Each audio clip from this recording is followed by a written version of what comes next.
Hello there, everybody. Welcome back to Star Wars Lads for this week's live stream and Q&A. Hopefully, you're all having a great Tuesday so far. We're going to dive into the latest and greatest in Star Wars news and take your guys' questions, comments, theories, anything you'd like to discuss tonight. This is an open Q&A, ask us anything format. So fire in your questions into the chat. Chats are first come, first serve. Although, if you are asking something or talking about something related to one of the topics in our news stories, then we will get to yours, obviously, a part of that conversation.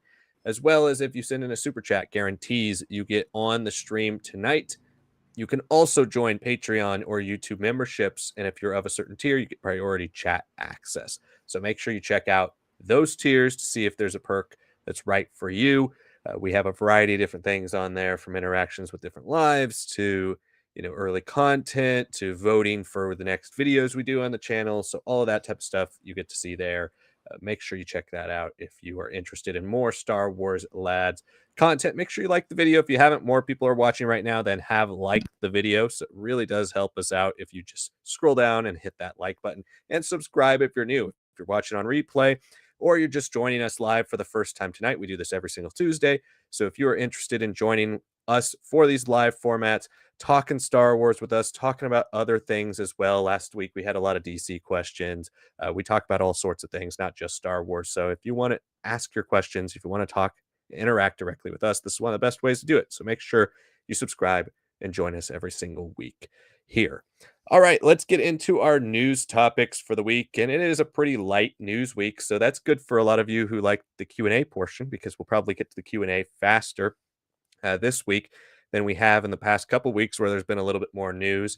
But we have a variety of kind of smaller scale stories, but a few to talk about here. I think three particularly decently sized ones. Let's start with the first one because it's relating to the hot topic right now, and that is Starfighter. Starfighter's had a lot of news in the cycles recently. We had the casting announcements, we had their first on-set photo, we heard that they started production, and now one of the latest rumors coming out of insider Daniel Richtman, who has been posting on his Patreon a lot of these rumors coming out, and Daniel Richtman and Jeff Snyder have both been pretty accurate with a lot of stuff they've said about Starfighter so far. Daniel Richtman is saying that, according to some sources, there's a rumor that Eva Mendes might actually be in Star Wars Starfighter. Many of you might know Eva Mendes for she was really popular in the 2000s and early 2010s. She was in something like The Other Guys. She's also the wife of Ryan Gosling, which is what gives a little bit more credibility to these rumors, because they obviously have a working relationship. If she had some interest in being in Star Wars, I'm sure he can get her into the film. But she hasn't acted in a long time. She's been in basically a bit of retirement uh, for many years now, and she this would be kind of a coming out of retirement for her to join Star Wars in Starfighter, but kind of speaks to maybe the quality of the project that's here. Maybe if Ryan Gosling is truly excited about this project, maybe there's something there for Eva as well. But yeah, many of you probably know her from Other Guys or Ghost Rider, maybe back with Nicolas Cage. She was in that. She was really popular in the mid to late 2000s, early 2010s. But Sonic, what do you think of the rumor that Eva Mendes is coming out of retirement and is going to be in Star Wars Starfighter? I think it's pretty cool. I'm not really expecting anything major for her. I don't think she's just coming out of retirement because she wants to like suddenly have a franchise dependent longevity role where she's going to be a big star. I think if she wanted that, she had opportunities throughout the 2010s to kind of hit herself onto that. Obviously, the Star Wars brand is bigger than most, right? But still, she was a very popular, very attractive actress in the late 2000s, 2010s. She kind of played a lot of roles that leaned into that. So for her to kind of come back for Star Wars, which has that sort of appeal, but not so much now. A lot more well-rounded female characters as a whole. Maybe there is that appeal, like that she gets to kind of play off of stereotypes, play off of expectations for her as an actress. Maybe, maybe not, but maybe it's just that she wants to spend some screen time with her husband. I think the last film that she did with her husband was, like, The Place Beyond the Pines, right? I think Hmm. that's what it was, yeah. So, and it's not even for, like, the whole film because if you know the narrative structure of that, they only really get to share screen time for, like, the first third at most. But yeah, I mean, it's cool. I don't know how true this rumor is. I could definitely see Ryan be like, "Hey, we have to really emphasize this is not just, a single dad, like, finding an adopted son to take care of like every Star Wars story has been recently. I'm the uncle, and there are established family structures, and I'm trying to help him out." And if we are playing a bit off that trope, maybe, we just need someone to be like, "Hey, Ryan's already, like, hitched. He's already got somebody here." Right? So, maybe that's the reason, and he's like, "Why not? You can be on set." Maybe she's a producer or something, we don't know. Maybe she's kinda leaned more into that. I know a lot of early 2000 actresses like Jessica Alba have really kinda leaned into that for sure, so maybe this is her way of kinda getting back into that field, but a little bit more behind the camera. This is just more of a cameo role. Cool stuff all around. I mean, I think she has the chops for sure. I wanna see what she can do playing against type.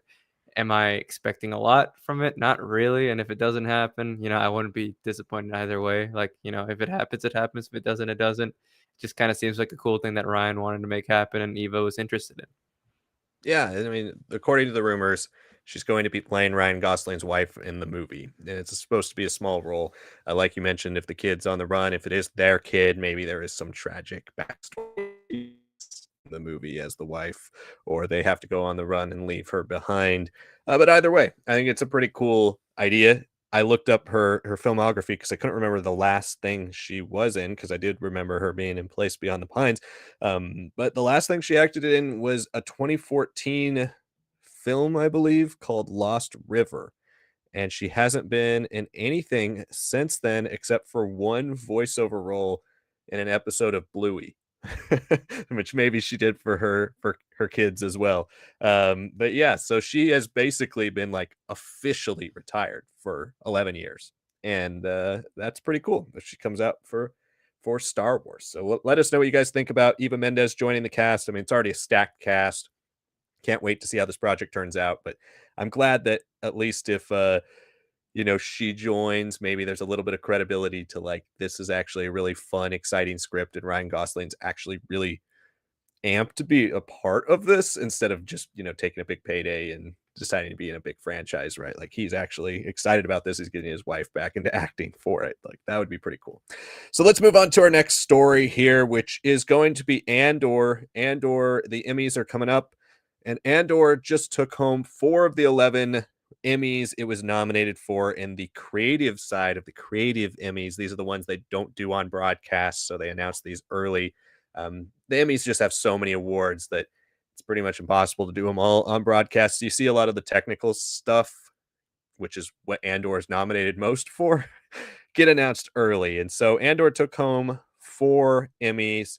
It took home Outstanding Production Design for a Narrative, Period, or Fantasy Program 1 hour for the episode Who Are You? Outstanding Sci-Fi and Fantasy Costumes for the episode Harvest. Outstanding Picture Editing for a Drama Series for the episode Who Are You? And Outstanding Special Effects in a Season or a Movie. So those are really not surprising at all. I think one of the ones though that maybe doesn't raise its chances too much of winning best drama, but is definitely a more sought after, award versus, the sci-fi fantasy awards that most of these types of shows win all the time, like production design and like costuming and visual effects and all that. You'd expect something like Andor to win that. But editing is something that is oftentimes when you look at the Oscars, the film that wins best editing a lot of times wins best picture. Not saying it's 1-to-1 for the Emmys, and I don't know as much about the Emmys as I know about the Oscars, so I don't know how much they correlate, but it is a prestigious, filmmaking award more so than just the trappings of having this grand, high budget, expensive sci-fi fantasy production. I'm not saying, that to disparage the other awards. Those are obviously fantastic achievements, but you expect Andor being the big sci-fi fantasy show of the cycle to win those. Editing is a little bit more, I think, exciting for its possible chances at making a run at some of the more high profile awards. But it's still great nonetheless that it won 4 Emmys. Season 2 was fantastic. We all love it here, obviously, on the channel, and most Star Wars fans are big fans of Andor season 2. But Sonic, what do you think of the 4 Emmy awards that Andor took home last night in the first Creative Emmy Awards nominations? And do you think it has a shot at winning the big the big one in the official Emmy Awards? Happy for getting some proper victories and nominations kinda out here, like, this is good stuff, like, this is what we're looking for prestige Star Wars to kinda take center stage again. I think this is where the TV shows can excel at, because you don't need to do necessarily and/or budget level, but you can kinda keep things grounded. You can focus way more on character, on story. That's where the bread and butter has been for animation. Like, yes, they haven't necessarily had the same unlimited money that George Lucas was kinda throwing during Cartoon Network days for the Clone Wars, but he's got that out of the way earlier on, so now they can just keep on refining it. I'm still of the opinion that they should maybe go for something new post Episode 6 timeline-wise, but, use this as long as you can, and what does that mean? You can focus on storytelling, you can focus on your arcs, you can focus on your characters. Like, you can see even in our polls, like, sometimes, like, old-time video game book characters, once they're, like, faced up against Clone Wars and Rebels characters, they lose quite often because that's just how strong the writing can be, even though it's aimed for children, TVY7, TV PG. With these live action shows, you can still appeal to them for sure, but this is a chance to go TV PG and, TV 14, TV MA maybe if they really are devious with a couple like miniseries or something like that. But yeah, you focus on your writing, you focus on your arcs, keep things a little bit more grounded, more about like just the interworkings of the galaxy that aren't decided by force users and imperial might and all that. You could still see some incredible things be told. So this is great to see that. I think editing is something that, I wasn't expecting, but that's really nice to hear. Everything that happened in that first arc around, the harvest planet, that makes a lot of sense with the costume and design awards. Like, come on. It was arguably the most serene and beautiful looking of all the episodes in season 2. I think there's some great costuming work, there's great production design, set design as a whole throughout the whole season, but season 2 kicks off with something that's very understated but so well handled, and when you get to return to it in the final episodes and get like a recap of like where Andor has been, where Cassian and his family and his crew have like ventured beyond and throughout, like you're like, "Oh wow, this is actually a wonderful set." It's almost like it wasn't just super appealing to people because it's the 4-week syndrome of like, "Hey, you're gonna, like, pay attention for 6 days and then forget about it," or versus where last time around, we got to kinda space things out week by week, and we would have actually had a lot more time to embrace that planet, time to embrace the costume, time to embrace that storytelling, right? So, yeah, I'm happy to hear all this. Now for your second question, do you think it's gonna become capable of winning the big one? I don't know. There just isn't really a media narrative around it. For better or worse, being attached to Star Wars means that you get your name out there, but not in a critical way anymore. It just hasn't been that way since 1980. It wasn't like that for 83 since Return of the Jedi. It is popular culture, right? And popular culture has its culture wars and everything going on. A lot of these other TV shows that end up winning the Emmy Awards, they get the zeitgeist all involved, but they don't necessarily have, like, the same crazy fandom. Like, it'll be like, "Okay, here's our 2, 3 months," and then they kinda whimper off. Star Wars doesn't have that, and Andor, while it does lean a little bit more like a traditional show winning this, again, that 4-week cycle, I don't know if it's just for qualification purposes or whatnot, it just was super tight, and I get that the episodes worked the way they were released. I'm not denying that, but it almost feels like we could have just gotten 2 episodes a week and still gotten basically the same feeling of the show, basically the same kind of pacing, and still have had this little bit more in people's minds. There's so many people I'm talking to still that are like, "Yeah, I know, like, I heard about it." Andor season 2 being so great, I just didn't get a chance to because by the time I wanted to, it was already over. I'm like, "Yeah, that's cool." But it's also absolutely true. It's not like season 1 where people would grow with it during the show's run. Now this is gonna be a show that has probably been growing after the show came out in its 2nd season and its final season. So, I just don't think it's gonna really capture people's minds. I don't think it's gonna capture voters' minds. It's gonna be something like Gilroy himself has said, like, I don't really care about, like, us winning or not winning, like, this is something that people will get to discover year after year, and if anything, because it's attached to Star Wars, because it's attached to this, you know, prestigious film franchise, multimedia franchise, and that it could be one of those, like, everlasting stories, that's more than enough for me. That's almost more valuable than winning this year's Emmys, right? So, I'm kinda of that opinion too. Like, Star Wars will always be like a lot of popular franchises when they come out with something big or, like, kind of like dynamic changing for their whole it'll be like, "Oh, yeah, yeah, awesome, sweet. Okay, now that's it." Right? That's cool. Fine, whatever, move along, right? But, it's not like that. When you're a fan, you get to join in, you get to meet other people who are in that, you get to pass it on to your kids and all that, and this will be something everlasting, right? So I'm quite happy with that, at the end of the day, I do think as well as something as The Pit or Severance have been, you know, put up into that stratosphere here, in 5, 6 years, more people will still be talking about Andor in my mind, right? And if they're talking Yeah. about those other shows, it's because we still haven't fixed the whole streaming era issue of, like, seasons coming out every 2, 3 years apart. So, yeah, I think Andor has got its own little hall of fame that it can live in. And, this is, from a personal take as a Star Wars fan, but if Andor suddenly had won everything, I feel like there'd be, like, the Andor exclusive Star Wars fans being like, "Yes, this is exactly how all Star Wars should be." But I wouldn't want that. I wouldn't want a five-year-old to kinda deal with some of the heavier topics that this show touches on.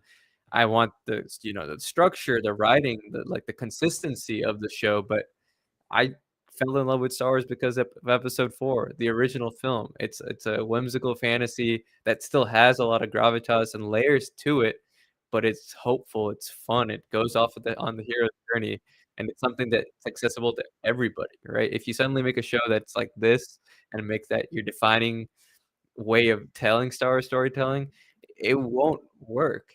It just won't. It's designed to be almost intrinsically so special that it can't be replicable. No, absolutely. And Biomirth is raising some questions here in the chat saying, since the Emmys are not what anyone should turn to decide if something is good or great or not so much, what do you think general audiences should turn to honor the good and or should have been nominated in the acting categories, the directing categories, etc. Far beyond what it was. The Wire and Better Call Saul got zero nominations for Emmys. Clearly, we should ignore this kind of award, but we want something better. What do you suggest? I think, well, first of all, I think Better Call Saul, I know got nominated for Emmys. I think it just didn't win any, which is kind of outrageous. And that goes to your point, Biomirth. Like the Emmys are very clicky. Um, I don't watch the Emmys. I don't watch that much TV outside of the high profile shows that I hear are good. And even then, I may be watching 3 or 4 a year versus watching hundreds of films a year. I'm more of a film guy. So I don't really care that much about the Emmys.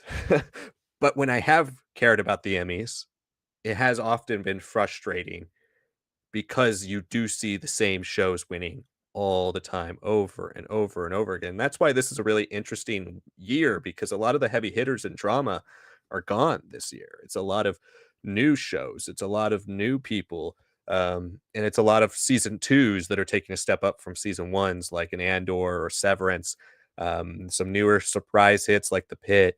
There are shows out there that seem to have a big following, but yet none of them are at the prestige level of Andor in terms of popularity, in terms of just kind of cultural impact that Andor seems to have had amongst its already pre-established fan base, right? So I don't know. It's an interesting year. As for a better system, we're never getting a different system. It's going to stay the same. One thing that's interesting with TV, and Sonic and I both are active users of something like Letterbox for film. TV doesn't really have apps like that or like any like fan consensus places. I know there is one that's kind of a letterbox kind of ripoff almost. It's called Serialized. And it's a decent app, but it doesn't have the community behind it that Letterbox has, where like you can look up a film on Letterbox and have like a genuinely pretty good idea that if it has a good review or good score, like anywhere from 3.5 or higher out of five, you're expecting something pretty good because the community there is one that cares and loves about film and also one that that is very involved. There's a lot of people reviewing stuff on there, so it's not just a bunch of bots. It's not just a bunch of, spam ones like IMDb, right? So it's just raises kind of a good point in general. I know a lot of us Letterbox users have been wanting TV on Letterbox for so long, and they still have not done it. Um, but it kind of raises the point that like it is kind of hard outside of just general discussion, hearing people talk about TV. It's really hard to find any type of like communal thing that tells you this specifically is the best TV show out there. Or these ones are great up and coming shows. You just kind of have to have your ear to the ground, I guess. Join some groups, maybe Facebook groups, or just keep on Reddit or something like that to hear kind of those discussions.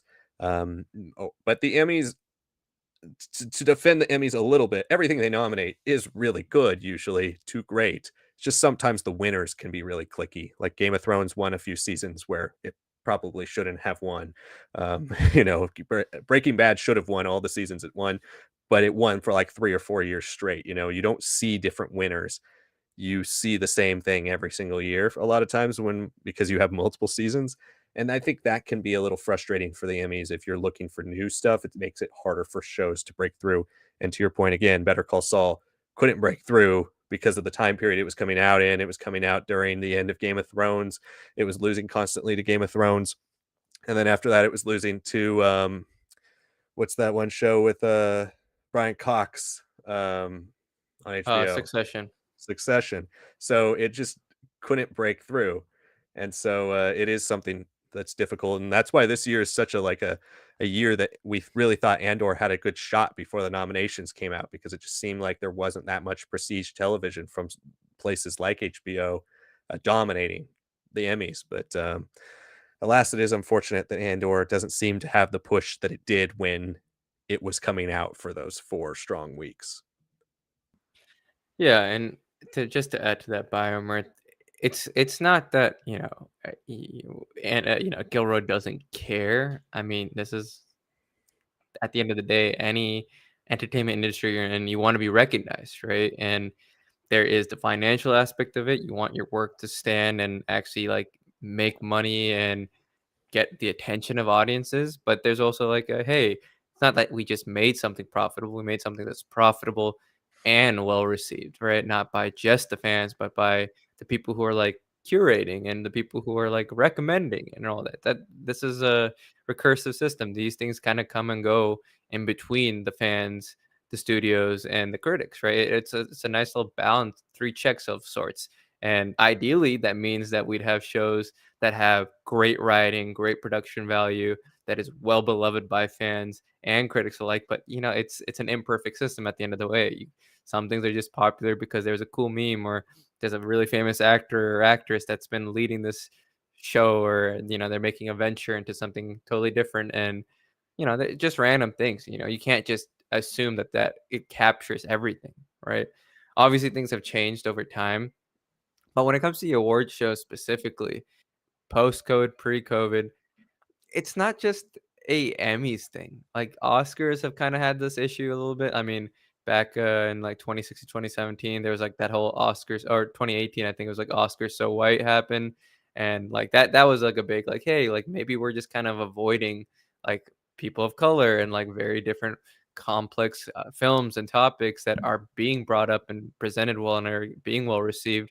And then the only time they actually get like proper nominations is when they're like an international film or something like that. So all these award shows have kind of been a bit off the game. They're old, very old, and they've also kind of not been forced to change compared to like studios, compared to fans, compared to movie theaters, compared to like TV systems and streaming. Like all that has changed fundamentally. Award shows, not really, right? They've been almost like adjusting for slowly decreasing audiences and all that. So Oscars have had that same issue, right? Like we talked about, Emmys have that issue too. The Emmys, like Liam said, to their credit, they're good at picking the nominations.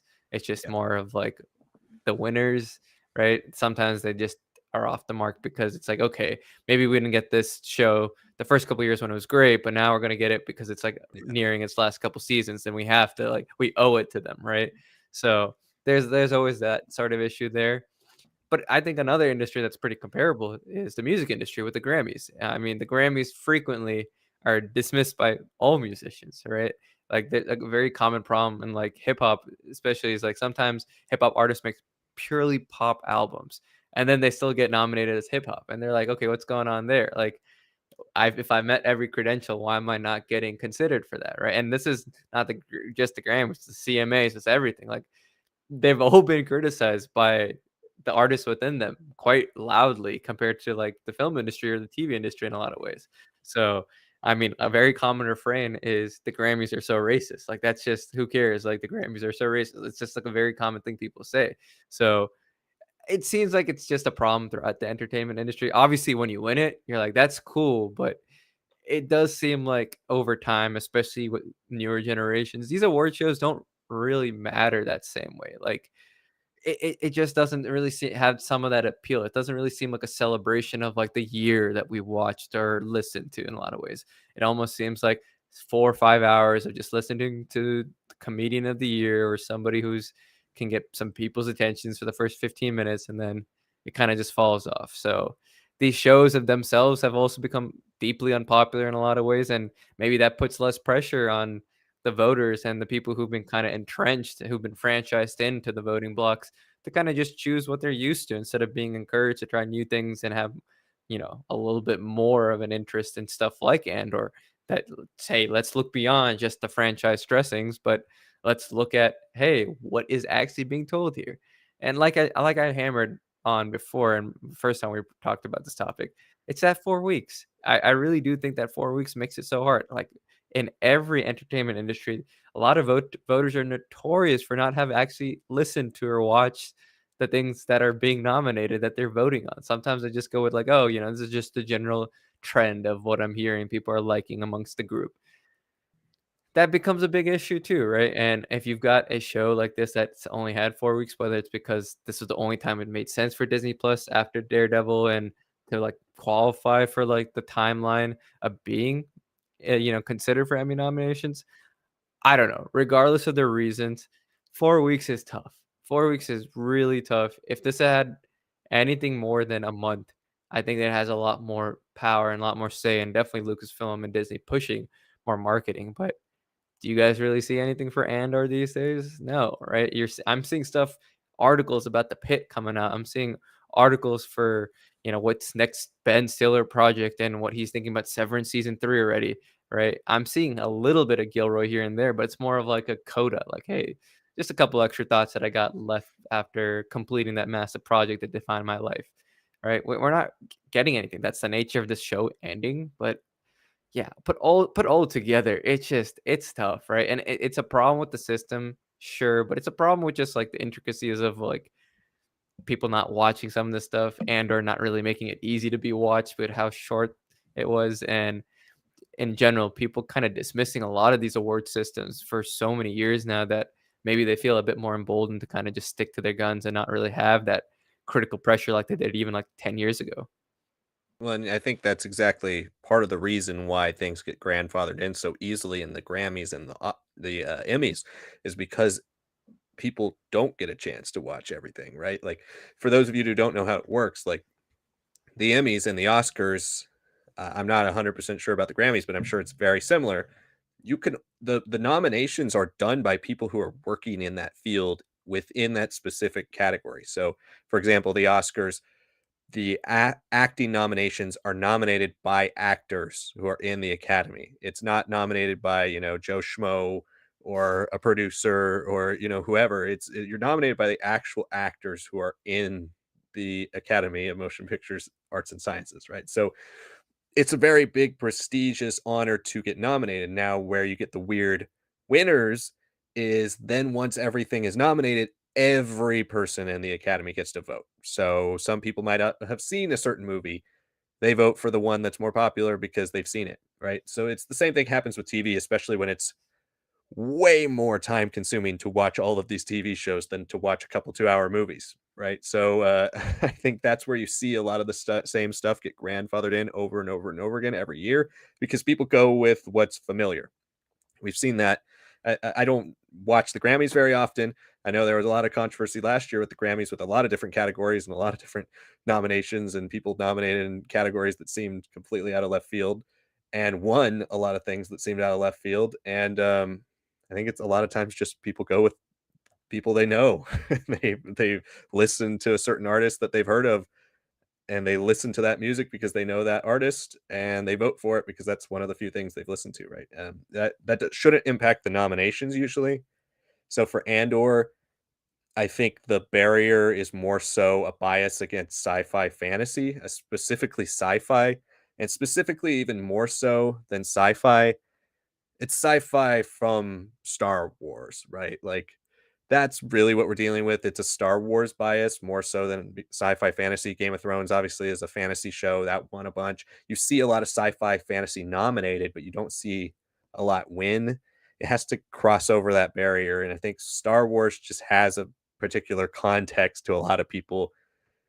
They either don't watch it because they feel like they have to have seen a bunch of other stuff, or they say, well, it's just Star Wars. So I think that's the real barrier here for Andor more so than anything else, more so than people not having seen it and all those other things. I think people just have a Star Wars bias probably when it comes to TV, especially because that's not Star Wars' original format. So it's a little less, if you're a purely TV person, maybe you have a little less enthusiasm for Star Wars, which is a big film franchise coming in and encroaching on the TV side, right? But you see with the Oscars nowadays too, there's definitely a bias against sci-fi fantasy. There has always been, but really not necessarily always, purely just since I would say about the mid 80s, early 80s. There's been a big bias because you look at the nominees in the 70s. Star Wars was nominated. 81, Raiders of the Lost Ark was nominated. E.T. was nominated. Jaws was nominated. The Exorcist was nominated. When movies were great, it didn't matter what genre they were in. They were nominated back in the 70s and beyond. There was a bias against Westerns before then, but now there's been the superhero movie bias. There's been the sci-fi fantasy bias. I think in general, you see movies that face that, and they kind of have to transcend that in these award shows. But I think overall, the more perfect system is the Oscars, even though they're imperfect. But they are. It's a little easier for the people who are nominating and voting for winners to have watched everything because they're shorter, so they can fit them into their schedules when they are multiple seasons of a TV show. You're trying to catch up to season 4 of a TV show. You have to watch 50, 60 hours of TV. A lot of times that does not bode well for a show, especially if, like that. I think that probably happened to Better Call Saul because Better Call Saul, I thought, as somebody who watched it, was very good in its first couple seasons, but it didn't start to get great until season 3, season 4. Same with Breaking Bad. I think overall, maybe Better Call Saul probably had a little bit better season 1, and then season 2 about similar, but it got great towards the end. But now you've got people who maybe didn't watch it because they're watching other shows that they heard were great in season 1, and now they're having to decide, okay, do I watch all 5 seasons of Better Call Saul to catch up with that? Or do I watch a season of a show that I've already started? Like, I think that definitely plays a big impact in the Emmy nominations and Emmy Award winners. So it's interesting to check it out. But yeah, thanks for your comments, Biomirth. Biomirth says, I'm old, so I'll just say this. You don't need to be so cynical about what awards are about. The role of honoring good writing and art is actually important in culture, and we can demand better. The biases are real, but good critics know how to recognize good writing. Yeah, and absolutely. And I think Sonic's point too about the fact that these things live on past these cycles, right? Like, unless you're really into the Oscars, most people can't name who won Best Picture 15 years ago, but they could tell you a movie from 15 years ago that they really love that stayed in pop culture.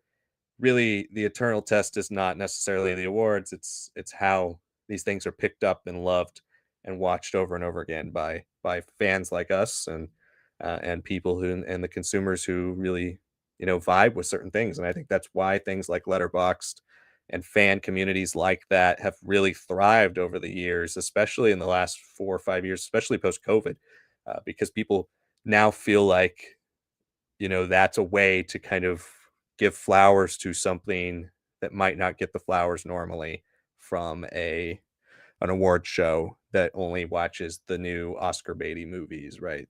Now you've got a website where you can say, "Hey, this is what I would give this." And there's filmmakers who are on there, like Sean Baker, the guy who won Best Director last year, all the time. So they see it, and so I think that's maybe your best way to really give flowers to your favorite shows is to find those types of places, or just be really involved in social media and let these companies know, because they don't necessarily listen to the individuals, but they listen if the noise is loud enough, and so people are really actively for Andor.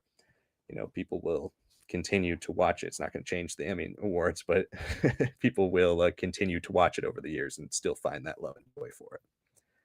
Yeah, and just to add to that last point that you made there, Biomirth, about good critics know how to recognize good writing. Not denying that. I think it's just sometimes that those critics aren't necessarily the ones who are on the panels, the ones that are part of the membership for the Emmys, for the Oscars or the Grammys. That has its own politics of getting into, right, a lot of times, and it was only recently that Oscar membership looked at itself and was like, "Yeah, we are not actually representative of the films that are actually winning acclaim around the world, that are being reviewed by outside reviewers so well that we're never, like, really entering other than, like, hell, like, once in a while." So, yeah, the Oscars had the biggest pressure, obviously, they're the most prestigious award out there probably, but yeah, but, I get that, and to your extra point here, ergo, we need to turn to critics rather than members to make awards. I mean, they kinda do. I think, Yeah, the one thing about, like, Ebert and all these guys, they had kinda their own shows and panels and stuff back in the day, and we have that now. They're if anything, they're the prototypes for a lot of film and TV show podcasts. So, there's so many out there, like, of such great, like, David Elrich's got a great one too. Like, there's so many out there that actually have best of list, best of month, best of the year so far, best of the end of the year. They do their own kind of things, but we're not in a way living in a monoculture anymore. It's changed in the last 20 years with how much social media has connected us, but also like fragmented us in such very interesting, unique ways that we can say these critics probably do have some sort of lists and best ofs for themselves as well, but is that going to reach the same amount of people as it did 30 years ago, when Ebert had his show and was like, "Here, this is what I like." No, no, unfortunately not. It's just as we become more and more connected, in some ways we have become a little bit more disconnected because there's just so much possibility. There's so many people that you can reference and look to, so many different things. That's why sites like Letterbox, aggregators like Rotten Tomatoes, with their problems, without their problems, right?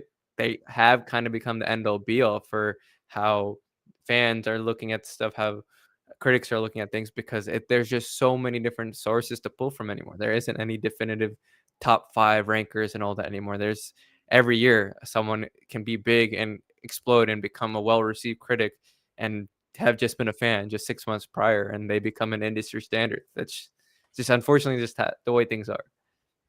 yeah, and I think to go with those last couple comments too at the bottom about dismissing these award shows in general. I mean, you can treat it however you like, right? Like for me, I don't really care. I mean, I care who wins Best Picture because it's a very prestigious honor, and I'm really into film history, and I love that side. But I don't get up in arms about it. Like it doesn't. I see who wins, move on. Like it's not gonna really affect my life, right?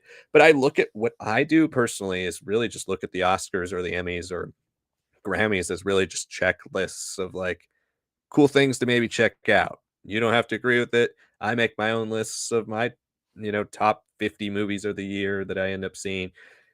That's my list. We can make it on YouTube and reach more people than a lot of these other critics are as well, right? And the critics do have their own award show. It's called the Critics' Choice. It's not as widely known, but they do have an award show where they give out things that are most of, if not all of, the prestigious critics. The critics are not involved whatsoever. And the Oscars, Grammys, Emmys, there are no critics. It's all just people who work in the industry for those shows. So you can find a bunch of different award shows, but for me personally, when I'm looking at what video games should I play this year, I'm looking at 30 different top 10 lists and be like, okay, these five show up the most on there, or what movies did not see this year that I should check out? Oh, well, these are all nominated for Oscars, and then these were on some people's top tens, and these were on the top of the letterbox this year. Like That's kind of what I do. I just use it as a reference for maybe finding something that might be enjoyable for my own consumption. But I do, want to give as much props as possible to those people who make this stuff who don't get the chance to get honored by their own peers. And so that's why I guess we do have YouTube channels like this one and many others where we can actually, tell you guys how great Andor is and talk about how great Andor is. And so hopefully the occasional people who aren't interested in Andor maybe watch this and say, hey, maybe I'll check it out because they keep talking about Andor. But yeah, thanks for that question. Biomirth says you guys should check out Harvard's lectures on morality from Michael Sandel if you want to see why I think honor is an important cultural thing we can improve. I mean, I will definitely check it out. I'm not disagreeing with you whatsoever, Biomirth. Like, I think it's definitely something that we want to continue to honor things, obviously, and they live on in the record books. What I'm just saying is that it's not the end all be all, I think, in today's world when you have so many options to find other ways to figure out what's good, what's bad. It's not just one of those things that like back in the day when, one best picture is written down and then maybe there's hundreds of other movies that are forgotten, right? This year or nowadays, we're able to let 20 movies a year survive beyond, what would have been just maybe one or two that lived on in pop culture. Now through, social media and streaming is another big way that survives because a lot of these things weren't available if they didn't win awards or make a lot of money. Now you can watch them most of the time whenever and wherever, right? So I think there's just a lot of there's a lot of other ways to figure out ways that things could be honored in pop culture and beyond, more so than just in awards. But I agree that they are imperfect systems, and I definitely think they can always improve. But there's no really one way to improve it. It's just going to be a cycle of people and new people brought in that's going to change the way they're viewed. Just like the Western was hated by the Oscars for a long time, and then eventually a bunch of them won Best Picture. It's because Western fans became voters in the Academy, and those people who had a bias against Westerns died or retired. And then same thing's going to happen here in the future. We're going to probably have, a resurgence of like classic superhero film, in the future one day where there was the bias against that. And now you're going to have a bunch of superhero fans who grew up with that type of movie now in the Academy, right? It's like the cycles of life. But let's talk about our last here topic, and then we're going to fully turn it over to you guys' questions for the rest of the stream here. And that's the new trailer for the video game Star Wars Beyond Victory, which is coming out for the MetaQuest 3. So this is something we kind of talked about and was kind of overshadowed by most of the stuff that was announced at Star Wars Celebration. This was announced shortly before, along with a comic that you could only get at Star Wars Celebration if you had visited the booth. And it was something that I expected to hear a lot more about because they were saying, oh, we were going to let fans, test it and show it off really at Celebration. And then kind of out of Celebration, we almost heard absolutely nothing about it. Like nobody was talking about Beyond Victory. Well, they've released their first official trailer as well as a launch date for this game. It is coming out here. Let me find the dates. October 7th, which is a lot sooner than you'd expect for a first trailer less than a month before. But it is VR just in general, kind of a mixed, very niche group of gamers, right? So maybe you don't have to do as much marketing because you're not going to reach the overall larger audience. But they released this trailer and they called this a mixed reality game, not necessarily a VR game. I was really not sure what that meant. And then you watch the trailer and it's just kind of odd personally. They're calling it a play set. So a lot of this just has to do with like almost watching a race from a top-down perspective, but you can kind of watch it from different angles as the race continues to unfold through your VR headset. There are some first-person modes where you can get, up close and personal with different pod racers or go be a mechanic on certain pod racers and stuff like that. And collecting element, there's like dioramas and building sets and stuff like that. But this is just a very different experience than I was expecting. Sonic and I were talking before the stream, and it's very odd that if you're doing a pod racing VR game, there's no ability to first person race in a pod racer. Like it's all top down, which is very strange to me with this type of experience. You would have thought that would be an absolute shoe in for an awesome VR game. If not one that made you kind of motion sick, at least one that would be very, very cool that I think a lot of people would buy just to check out. Just like Vader Immortal did pretty well because people are like, I want to use a lightsaber, and that game allows you to use a lightsaber. It's different. I'm not going to dismiss it until I hear the reviews, but personally, it's not a system seller for me. I do not have a MetaQuest 3. I have a MetaQuest 2. I don't know if it's on there. I don't think it is.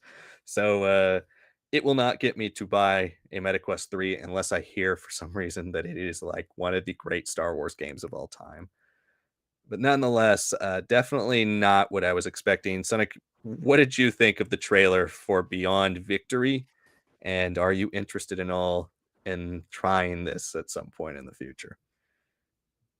Unfortunately, I feel like my interest has actually dropped from watching this trailer. I think when we first got the tease of it at Celebration, I had a little bit more to it. I was like, "Yeah, okay, like there could be some cool things to be mined out of this concept being mixed reality," but fundamentally misunderstanding what's so cool about pod racing is that it's violent, it's crazy fast, and it's all about reactive. Like, this could be a modern version of, like, platformers in the '80s where you have to almost, like, memorize every little step and ladder and every little enemy and move type and all that just to get through the level, right? Like, this could be the same, like, okay, you go left 3 times, up, down, like, you have to almost grind your way into it until you actually become a great player and, can almost have, like, Jedi reflexes for lack of a better term here, right? But there's not. There's not. It's like, "Okay, cool, I get to see some cool stadiums." Now if it was just we get to see the stadium, they kinda show around almost like you're on a blimp and they're showing the games for, like, a football game or a soccer game right before, and then it brings you down to the ground, and then you get to, like, step into the cockpit, see a little bit of these other guys, and then you're fully in the VR headset mode, and you're playing this game. Totally fine with that, right? I think that's okay. I don't love that my living room would probably become part of, like, the ambiance of getting into the Star Wars world, into these Star Wars arenas, but that's fine. I can live with that. It's to me the fact that, like, these races that you control from top down, from bird's eye view, it's like, why? Why? Like, it's already disrupting enough that I'm seeing the world that I'm in, that I'm Yeah. not allowed to, like, jump into Star Wars as it is. But it's like, okay, why is it so zoomed out? What, like this is like, if anything, the immediate thought I had was like, this feels like swoop bikes, like, and that mode in KOTOR, and even that was much closer. You're still behind the cockpit, even if you were a little bit above it, you were still seeing these things, and just a couple of like the little bumps and jumps that they needed to take. This is like, okay, sure, and then, like, the map will be scrolling by you to a certain degree because there's no way that you're gonna traverse your house and map out the whole map, or else they would've marketed that, right?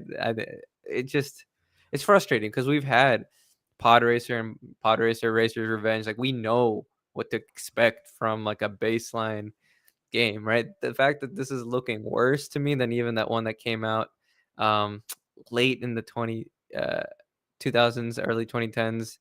It was the one that was kinda like Mario Kart.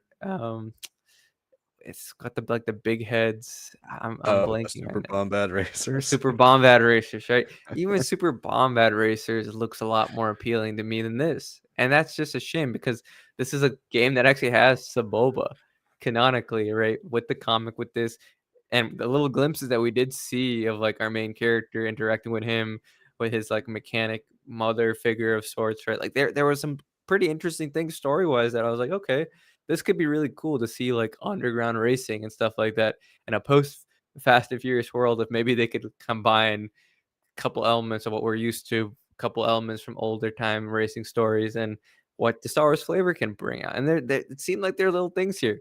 But again, I don't like that we're seeing some of the story play out, and then it's suddenly like, okay, yeah, cool. Here's your carpet. Here's your wall. Here's your kitchen table. I'm like, no, I don't want to see that. Right? The full shots that we have gotten are of the mechanic, first person working on your pod racer. If you're telling me that's what the VR is being used for, I think that's actually a bit more of a shame there too, because that's like the one time I actually want to be properly third person. I want to be like I am in a GTA, being able to kid out the car, look at it around here, see all these different things as it's flying, how it like move around on different terrains with this engine swap or whatever, right? Stuff like that. Stuff like that is where that's when a third person, maybe top down mech, this still makes more sense. This is not like a board game where you're like playing around with different characters and you're interacting, seeing them become animated with like your amiibo like pieces. No, there's nothing like that here. And then on top of all of this, the back half of the trailer being more about the playset functionality. You're seeing TIE fighters, random different vehicles, and then it's like, oh yeah, it's like I'm collecting all these digital toys. It's like, okay, the moment you take off your headset, they're gone. Right, like, okay, what is this, like, his room? Is this supposed to be, like, the main character's rooms, and he has all this? I didn't really get that feeling because the kid literally sits down with all these things around him, like, superimposed, and it's like, what's the point of that, right? Like, that's like me telling Liam, "Hey, why don't you wear your VR headset and make your bookshelf with every single collected canon book and EU book?" Like, that doesn't hit the same, right? You can't touch it, you can't feel it, you can't smell it, right? I can understand it if it's part of the world and you're actually fully immersed in it as the main character, and this is his room, like, this is the racer's room. Cool, awesome, but, it just that back half was actually more frustrating to me than all the other issues that I was seeing, because that still stemmed from Celebration. This was just, like, adding more details, more views to it. This was like, "Oh, now you get to see all these play set abilities," and I'm like, "Now you're just making this is like a prototype for something else. Like, this is a prototype for some sort of lifestyle thing than it is actually a game." And that's what's making me frustrated because we've had great games on the rails like Vader Immortal, more truly, first person VR like Tales from Galaxy's Edge and stuff like that. We've seen that. Why does this feel like a pretty big step back? Like maybe there wasn't enough assets, whatever it might be. I would rather this be like a 1 hour game with it fully in VR than whatever this is. This just feels so silly to me. And yeah, I don't know. I the more I talk about it, the more I think about it, the more frustrated I am because niche or not, I think VR has a lot of possibility, and this is not it. This is really not it to me. I agree. I don't really get the appeal of this. Again, I don't play much VR.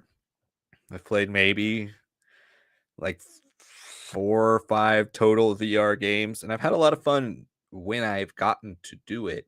It still gives me kind of, a disorientation that's not necessarily super appealing for continuing to go back to it over and over and over again, but it's definitely a cool gimmick, and it's really fun with a lot of people. You can watch other people look stupid wearing the headset and moving around, right? But it's, something like this just doesn't really hit my sensibilities. Like you were saying, the collecting element too. It just that kind of feels dated already. Like it feels like something that maybe went into development in like 2021, 2022, when NFTs were blowing up and people were like, I gotta have digital collectibles.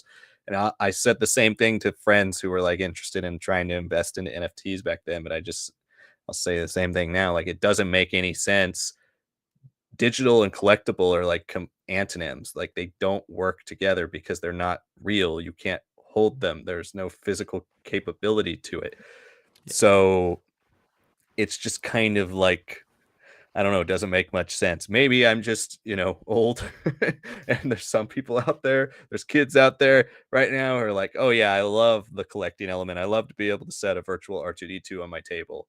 But I just don't really get that. So that seems like just an extra added mode. Like I don't think that's really the point of this game. So that just seems like something to add content. But if for some reason some of you guys are interested in that element, let me know why, because I'm genuinely curious. I'm not gonna like argue with you or anything.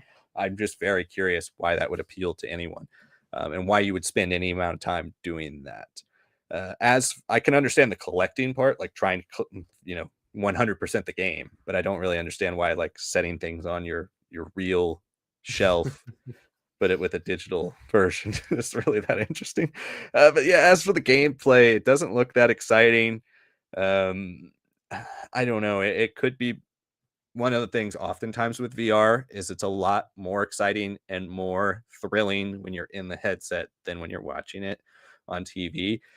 So it could be one of those things that there's actually is a lot of speed and a lot of strategy and a really interesting game design to the racing mode. It is just still, I feel like, always going to be disappointing when you're in it that you're like, okay, I'm in first person adventure mode sitting across from Sebulba and everything looks real. And then now when I get to the actual racing, I have to stand up and watch it on like a table. I see my Yeah. couch and I see my walls and I see, my shelves and my TV. Like, I don't want to see that if I'm playing VR. So yeah, this really doesn't appeal to me whatsoever. If I ever got a MetaQuest 3 and I heard it was good, I might pick it up, but it's not going to make me buy a MetaQuest 3. But what do you guys think about Beyond Victory? Did you watch the trailer? Does this sound interesting at all to you? And if you've heard us talk about it for the last like 10 minutes, does this just sound like, what the heck are they talking about? And why would anybody care about this? Because that's kind of how I feel when thinking about Beyond Victory. But yeah, those are our main stories for the night. So we're going to turn it over to you guys' questions for the majority of the remainder of tonight's stream. So keep firing in those questions into the chat. Right now, we have more people who are watching than have liked the stream. So make sure you like it if you haven't. It really helps us out. It's really easy. Just scroll down, hit that like button. It really does help our channel grow and get out to more people. And subscribe if you are new. If you're new, we do this every Tuesday. Make sure you join us. We'd love to have you. And feel free. You don't have to be somebody who always comments. You don't even have to have the greatest comment in the world. Send it into the chat. We'd love to hear what you guys have to say. It's a very inviting community we have here, and we love just talking random stuff with you guys. And it doesn't always have to be Star Wars as well. It can be about anything you want: film, comics, DC, Marvel. We've had a lot of questions about that. Anything you'd like to discuss, send it into the chat. All right, let's start at the top here. Critical Thinker says, without spoilers, as I haven't read it yet, do you prefer AC Crispin's Han Solo trilogy or Solo, a Star Wars story? I prefer the Han Solo trilogy. I mean, one, for the most part, Solo takes like the majority of its story from that already, outside of some of the more goofy things that I don't really love in Solo Star Wars story, like his name. Um, so it's kind of just the expanded, better version in almost every way. I mean, it's hard to compare. Like we talked about a lot in the past, film versus books. Books in general give you way more of a chance to explore and flesh things out. There are way more characters in them. You get to follow an arc. The stories take place over about 10 years versus 1 year. So you really get a sense for Han and his growth and his change, and you get to see him transform all the way up into A New Hope. And it really does just give him a personal arc that you don't necessarily get in Solo. Where in Solo, you get a moment that starts the Han Solo we know. In the trilogy, you get the true, like, full origin story of Han. So definitely check it out. It's one of the more underrated things from Bantam. It was only released as paperbacks, and then it got an SFBC hardcover later, so it was a little lesser read. And it did come out towards the end of the Bantam era. I can't remember what year. I think it's 97 or 98. So that would have been shortly before New Jedi Order. So Bantam was starting to kind of wane around that time. They were needing a pick me up, which is why they went with New Jedi Order. So yeah, it is definitely one worth checking out, especially for something from Bantam that takes place in like the pre New Republic era as part of the Star Wars timeline. Yeah, I mean, like Liam said, hard to compare books and movies, especially because one is telling a story in 2 hours, another is a book that you can read at your own pace.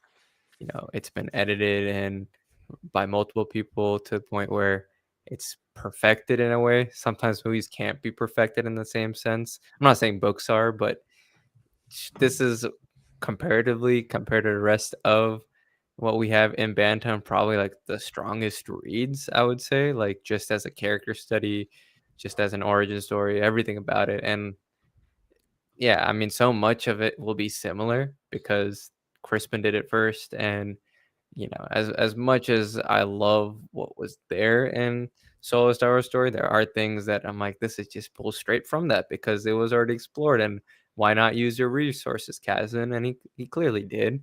To say that he didn't would be a bit of a lie. But yeah, I if you're going for more of the comedic Han Solo, I think you're gonna really enjoy Solo Star Wars Story a bit more because Alden absolutely nails that. I don't think the Lord and Miller version would have been as beloved in some ways because I think they would have like just made him way too hilarious, way too much of a comedic, like prankster when that is just a part of him, right? That's like one of his many faces that he has before he finally is unmasked by Luke and Leia and the rebellion. And, you get to see a little bit more of the heart of gold that's he's always trying to hide and run away from. So that part of that, is there, like the how that was a little bit more of the naivete, a little bit more of like a lot of the charm at first wasn't so perfected. It's a little bit more cringe than anything, right? So and when you see that deep fake of Harrison Ford's face over Alden on YouTube, it's so spot on. Like you don't even notice any of the differences in like the voice pitch between Harrison and Alden because Alden has mastered his mannerisms. It's like ridiculous how well he gets it. And when you watch the movie, you're like, oh, was he a great pick? And then you see that, you're like, well, yeah, in a lot of ways, yeah. Now I'm starting to see these things. Now I'm starting to pay attention to that stuff that I just took for granted with Harrison because the characterization is so different. And you're like, okay, well, what is the same? And once you see that, and once you see the movie again, you're like, wow, I think that's really made me appreciate a lot more of his performance, right? And then in a book, right, you get into their headspace, you get exactly the perfect lines from these, characters, but you don't get to see like them emote and react. Like that's one thing that books will never truly have. Like as much as I love a character like Corran, right? You can make him so much of a cool, badass cop turn, Jedi and all that stuff, right? And he has an incredible story with the Rogue Squadron and all that. You feel all the emotions and everything. You see his training, saving his wife.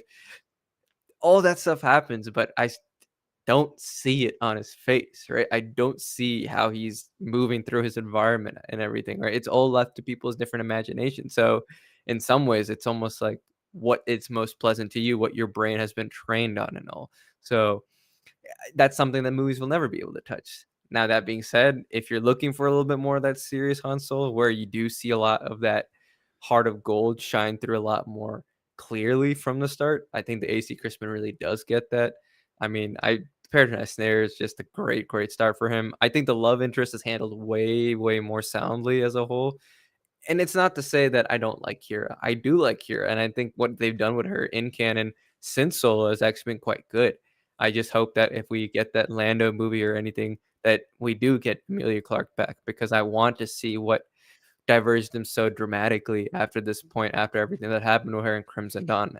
I know her YA novel got well reviewed too, so stuff like this, I'm like, ah, man, like this is where the movie format didn't probably work for this. If this was like a mini series, right, and it's spread over like the first couple years of Han's life, as opposed to like, hey, I totally messed this thing up, and then the Imperial Academy happened, and then I messed up another thing, right? It's like, okay, sure, cool, awesome, but everything that we've gotten out of Solo Star Wars Story in extended media, in stuff that you can read and space out in comics and books, whatnot, has actually proven that even the canon version of this can be just as great as AC Crispin's is. It's just that you're not really going to necessarily get a Solo 2 as much as the hashtag wants it to be. And I'm a supporter of it too.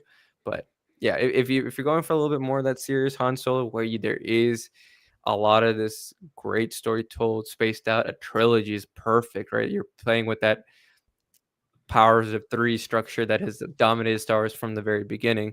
You're gonna really appreciate this, and you get to see the headspace of Han in a way that super wonderful. I think Chewbacca is actually pretty well done here as a whole too. Like I Mhm. loved him in Solo Star Wars Story, but I think there's some nuance that I don't think anybody since Crispin has really mastered about that character. So I really do appreciate that. So yeah, and if you're looking for a better love interest, right? Yeah. I will say for now, right now, everything is definitely better in AC Crispin. But yeah, if you're looking for like the Han Solo that you can see be embodied and grow into that character, that's where Solo Star Wars Story still, I think, it takes the edge because hey, it's a movie. Mhm. Critical Thinker also says, what would happen if Maul killed both Qui-Gon and Obi-Wan on Naboo? I think the first thing is that Yoda, they probably would have sent Anakin back where it came from. They wouldn't have trained him, and I think that's probably the first thing.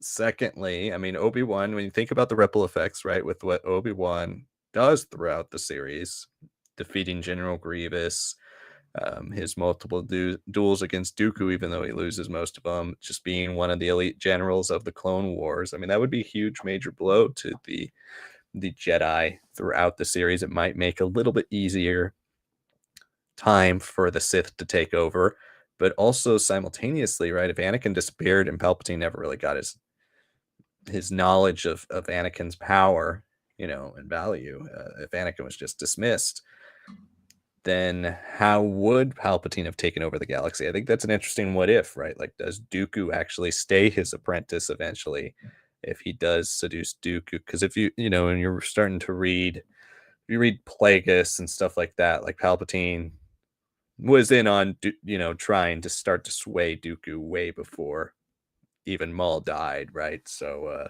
I don't think Palpatine saw Maul as his long-term answer.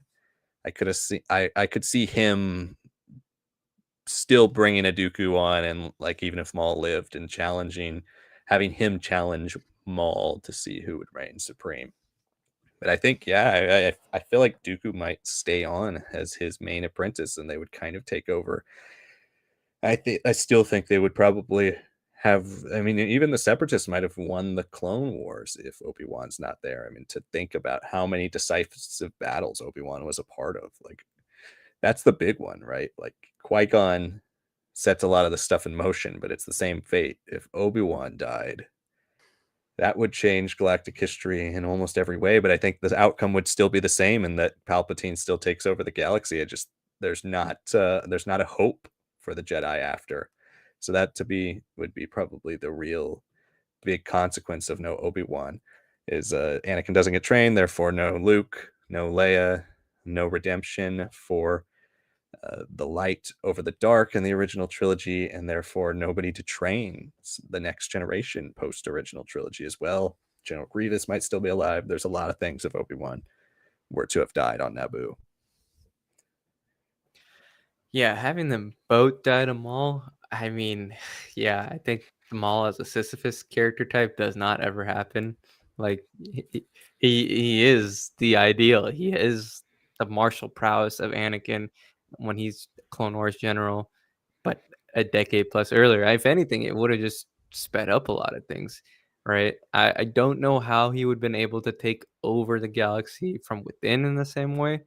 I think you would have seen Maul become a little bit more of that warlord as opposed to like underground, you know, crime lord of sorts that he kind of leans into because like yes, a lot of that stuff, sure, it's simplified because it's Clone Wars and he's got Savage kind of being like, the fill-in for the audience, the surrogate for us to understand what his moves are that he's making and all that. But the way he kind of uses the Mandalorians, the way he uses the Shadow Collective and everything, it's as a military force. So I wouldn't be surprised if like this is a guy who still uses that, but also has like some early Trade Federation droids and stuff like that.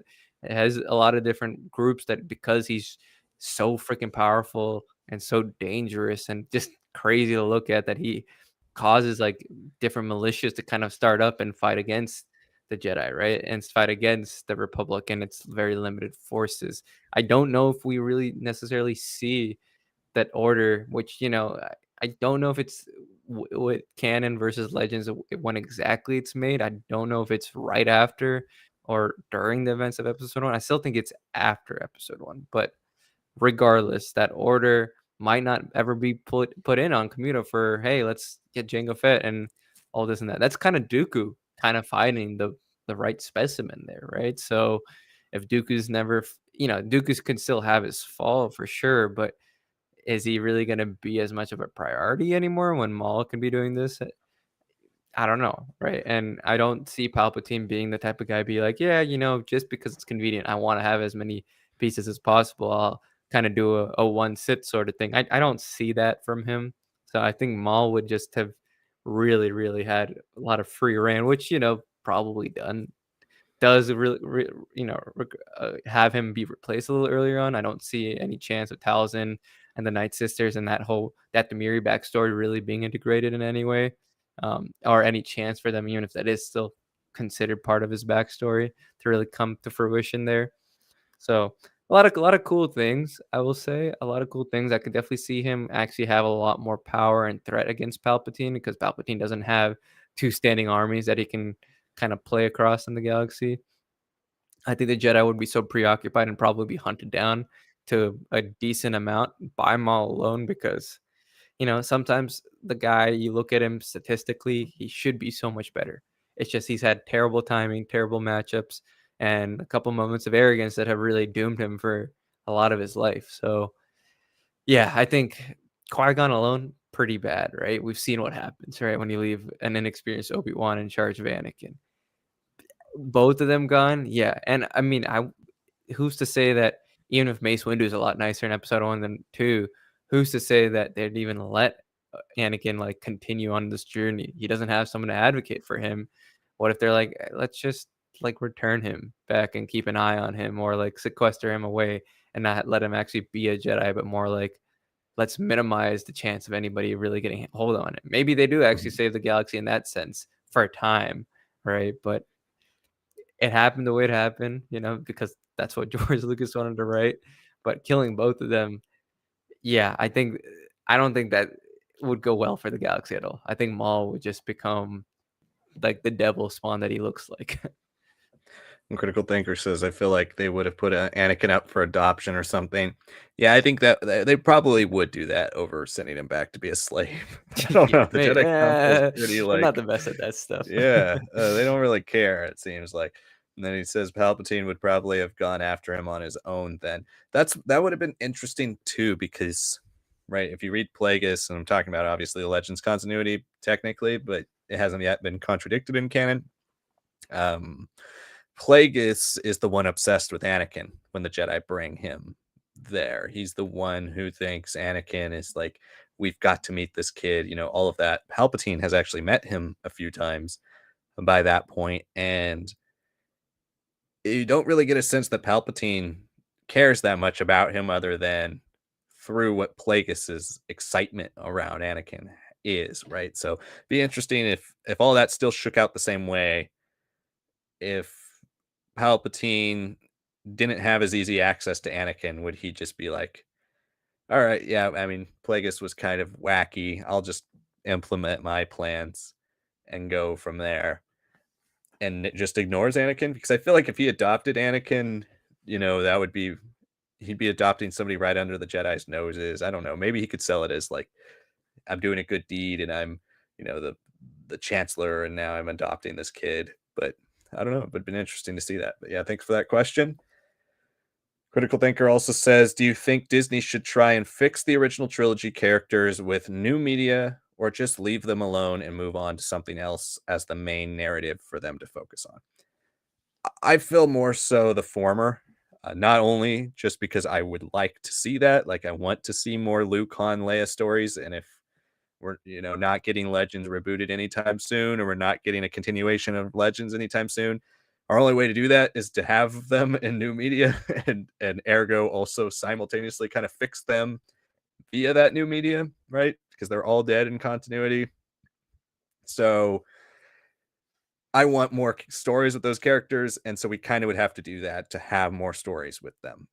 Personally, I think there's a way to make all of their appearances significantly better in the sequels throughout, I mean, extended media. Like we've talked about a million times on the channel, there is 30 years worth of material between Return of the Jedi and The Force Awakens, which for Legends context is up to Legacy of the Force. That's how much time there is of material in canon to add to their stories. So there's endless numbers of adventures they can have, and they've really only had a handful each. And Han's basically had nothing. Leia got the Bloodline novel, and that's about it. Luke got Shadows of the Sith and Rise of Kylo Ren, which he's barely in. So that's kind of it for these characters. And so I think there's a significant number of stories that can be told with them. They can be significantly different from Legends, but also kind of incorporate a lot of things now with the hindsight of the reception of the sequel trilogy, as well as just what the overall plan is now for the sequel trilogy. You can incorporate so many things that actually help build and glue those films together, at least the characters' appearances throughout those films as well. So I really would much more prefer to see that. In terms of like media and meaning film or TV, I don't think we're getting these characters really unless we get an animated show. I've pitched many times. I'm happy with the recast show, and I very much so would love to see a Mark Hamill show in live action while he's still capable right before the fall of Ben Solo. Like, I think they could absolutely do that.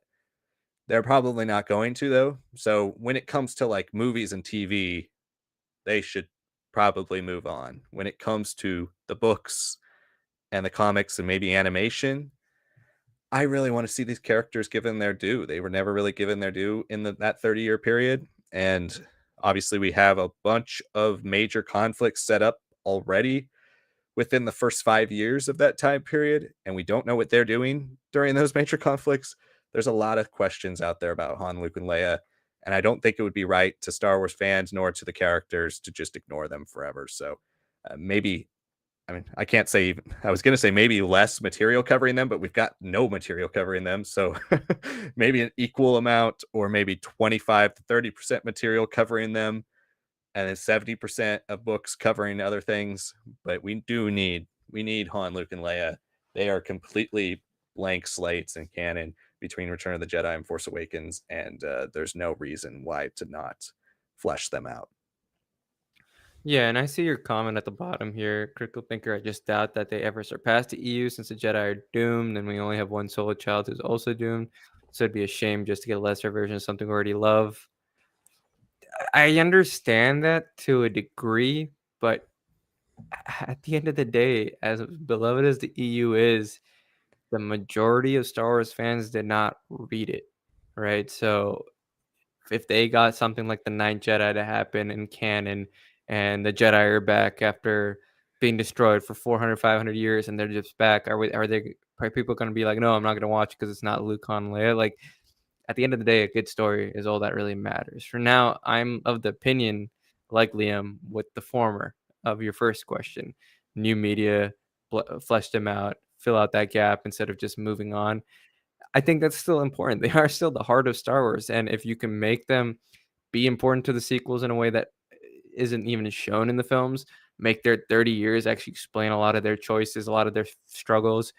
Yeah, I think that's all great there. And I think we think at the EU, especially the Bantam era, and say like, oh, there's so many cool stories like about Tales of the Bounty Hunters and stuff like that. Yeah, sure, but until New Jedi Order, like I'd say like 85% of the books were about Luke, Han, and Leia going and doing stuff, right? They were involved with everything. It's a little unrealistic in a lot of ways to assume that they can be involved with everything, right? And yes, you can make the argument those books are just the most important thing. Sure, fine, why not? But like Liam said, we have up to essentially the equivalent of legacy of the Force. 30 years in a human lifespan is a lot of time. Plenty of things can change, plenty of things can be explained away. And we've already seen that canon can do some really good things with these characters. I say just look at the comics. Look at the comics between 4 and 5. Those are really, really well done, and you don't really need those stories to be told. But in comparison to what we got in the 70s, like I think there's just way more. And why? Because we know the beginning and the end. So now it's easier to fill out that stuff, right? So obviously it's a lot more planning there. It's a little bit more up in the air between 5 and 6, obviously, because there's just way too many crossovers that kind of diluted some of the best stories that were being told for Luke and Leia and Vader. But when you actually just look at those core stories, definitely comparable to Shadows of the Empire, if not edging it out, in my opinion. Right. So we've seen that they can do this stuff quite well. Now we are at the 30-year gap. Now, are we saying that the gap is between Return of the Jedi and The Force Awakens and they have to like fill in every story? No, because that's just they're not going to do it in huge chunks like that. We're going to be relying on books again, and we don't get into these characters' headspaces and think about every single action and choice and personal relationship like we will in EU, because that's just not going to happen. with Disney money pushing for visual media first, like it was under George Lucas fairly early on. So yeah, I do think that we're gonna get a lot of good stories. I don't think the Jedi are doomed because the Jedi are never doomed. That's kind of goes against the whole point of the Force being constantly rebalanced, right? Anytime the light side is there, then the Jedi are balanced. Everything's good. But even the Jedi aren't always right, even during good times. When the dark side comes to fruition, what happens? The light side of the Force comes back to rebound it. It's not just going to be tied to the Jedi being dependent on the Skywalkers. Thousands of generations of the Jedi before the Skywalkers, arguably way better off without them. But we just happen to be capturing their story because it's tied to so many different things like political revolution and all that.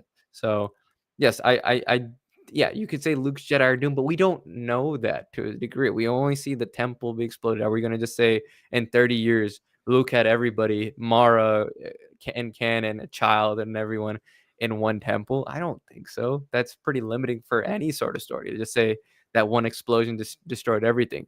Now, could it be really interesting to see them be almost ready to rise up and come back and fight and go past, Vo and all these other characters that were Ty and Vo and all these other characters that were with Kylo, and they're like, Master Luke, what are we gonna do? Like, lead us it. And then he's like, no, I'm just so abandoned by the weight of what I've done. And then even some of his initial attempts just go wrong with Luke and Ben. Like, yeah, then we can say they are doomed for the time being.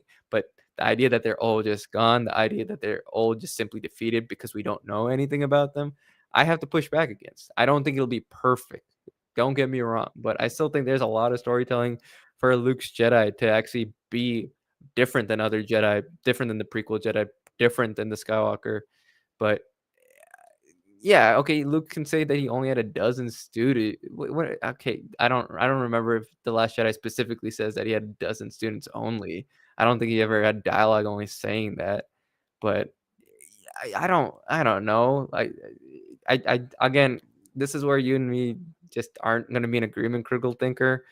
I think we're gonna see the Jedi continue forever. I think Luke's Jedi are gonna have a significant role to play in the post Rise of Skywalker era. I don't think they're all gone, so I'm sure some of them will actually appear and actually be points of conflict, points of agreement with Rey, with Finn, with these other Jedi whose Force is being awakened. In just before the Force Awakens, I think Order 66 Jedi are going to be a big factor here too in the post Return of the Jedi, pre the Force Awakens era. That's not something the Bantam Jedi ever had to deal with because there's only Luke at that point, right? You're not dealing with an Ahsoka equivalent. You're not dealing with all these big characters because George Lucas closed the door on that, and he's like, no one developed anything before A New Hope, really. So again, it's because the way the EU came out, we don't have anything but pre episode 4 to inform everything that Luke, Han, and Leia do in the 30, 40 years after until the prequels start. And what did they do? They start integrating it immediately. Then you start seeing a lot more understanding about Luke and Leia and what they look at with Anakin and all that. These are things were in flux at that point, right? You can't blame the EU writers for writing as they did, but now we have a chance of saying like we have a beginning with Return of the Jedi, we have an end with the Force Awakens, we have a lot of things pre Return of the Jedi now with the whole prequel era to pull from. There's so much that can be filled in. This idea of it being doomed, no. I still think they're central. I still think we're going to see some really interesting things. I think you also have to also consider that Luke was a farm boy. He was a farm boy, and he gets away with a lot of crazy things that he does during the Bantam era that it's only vaguely touched upon in the early Del Rey era and kind of addressed in the Hand of Thrawn stuff by Mara calling him out on all the stupid stuff that he did, like why are you using the Force too much? What's going on with Dark Empire? Stuff like that. And then how does the Del Rey era start? New Jedi Order, Yuuzhan Vong. There's no real chance to actually explore the weight of the decisions and choices that he did make in the Bantam era besides a couple conversations there. With EU in canon, right? We can see some of those differences. We can see the weight of some of his choices. We can still make him a great hero. We can still have Kylo have his whole story be fleshed out. Ben as a sympathetic character. I don't think he's super whiny in the comics. I think Rise of Kylo Ren is a pretty fair time to be whiny with how crazy things are happening in his life. Stuff like that, I think will be explained. Will I love it as much as the EU? Probably not. But I have a lot of things about the later EU that I really don't like that you do. So, that's just my 2 cents there. I understand if you disagree, but I hope you understand why I disagree with the idea that everything about Star Wars is now doomed post Rise of Skywalker. It's never been that case. Star Wars legacy continues it with what 4 generations removed of Cade Skywalker, and then the one Sith that are just somehow tied all the way back to the prequel era. There's many different ways to make the story work. The Jedi, the Sith, they will all continue in different ways. It might not be as prominent about Luke's role in the story, but what 50-year-old in a galaxy that has beings that live to 500, 600 years old necessarily makes that much of an impact for that long of a time? That's that's just what I think. I think it's time to just kind of stop comparing it to Legends. Like I've said, I mean, they're two different timelines.